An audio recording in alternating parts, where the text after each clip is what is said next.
অবশেষে সিবিআই এর জালে সন্দীপ ঘোষ দুর্নীতির অভিযোগে তাকে গ্রেফতার করা হয়েছে। এই যে দুর্নীতির অভিযোগ, তিনি দুর্নীতি করেছেন এটা নতুন নয়, 2021 সাল থেকে এটা শুনে আসছি। 2023 সালে আরজি করের একজন শীর্ষস্থানীয় অধিকর্তাও বিভিন্ন দপ্তরে সন্দীপ ঘোষের এই দুর্নীতির অভিযোগ দায়ের করেছিলেন। মুখ্যমন্ত্রীর নিজের দপ্তর থাকার পরও কেন এতদিন তদন্ত করা হয়নি? কেন সন্দীপ ঘোষ মহাশয়কে বারবার আড়াল করার চেষ্টা হচ্ছে? কি স্বার্থ এখানে লুকিয়ে আছে? কেন এই তদন্ত করা হয়নি? সিবিআই দুর্নীতির অভিযোগে তাকে গ্রেফতার করেছে। আমরা চাইবো সিবিআই এর কাছে শুধুমাত্র সন্দীপ ঘোষ নয়, এই আরজি কর কাণ্ডে যে দুর্নীতির সাথে যারা যুক্ত, যে সমস্ত রাঘব বোয়ালরা যাদের সাথে পরামর্শ আলোচনা করে এই ধরনের দুর্নীতি করেছে, প্রাতিষ্ঠানিক দুর্নীতি যারা করেছে, তাদের প্রত্যেককে এর মধ্যে যুক্ত করা এবং প্রত্যেককে গ্রেফতার করে কোর্টের কাছে তাদেরকে হাজির করুক, আশা করব।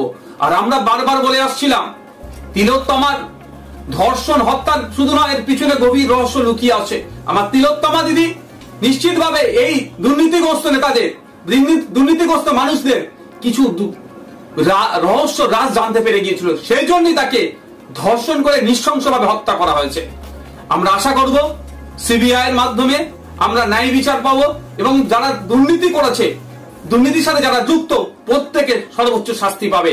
আর একটা প্রশ্ন তুলি এখানে, সিবিআই এর কাছে জানতে চাইছি, বাংলার মানুষ জানতে চাইছে, এই ক্ষেত্রে ধর্ষণ এবং খুনের ক্ষেত্রে তিলোত্তমার সন্দীপ ঘোষের কি ভূমিকা ছিল?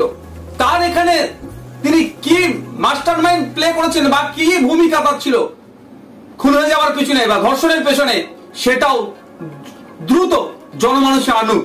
আগামী 5 তারিখে সুপ্রিম কোর্টে মামলা আছে, আমরা তাকিয়ে আছি সিবিআই এর পক্ষ থেকে সুপ্রিম কোর্টে কি সমস্ত ডেটা সেখানে সাবমিশন করে, তার উপর আমরা লক্ষ্য করছি। আমরা বাংলার মানুষ অধীর আগ্রহে অপেক্ষায় আছি। জাস্টিস ফর তিলোত্তমা কোনোভাবেই এই আরজি করের যে ঘটনা ঘটেছে মেনে নেওয়া যাচ্ছে না, মেনে নেওয়া যাবে না। আগামী দিনে এই ধরনের কোনো না ঘটনা ঘটে, তার জন্য রাজ্য প্রশাসন, সিবিআই এবং কেন্দ্র সরকারকে আরো সক্রিয় হতে হবে।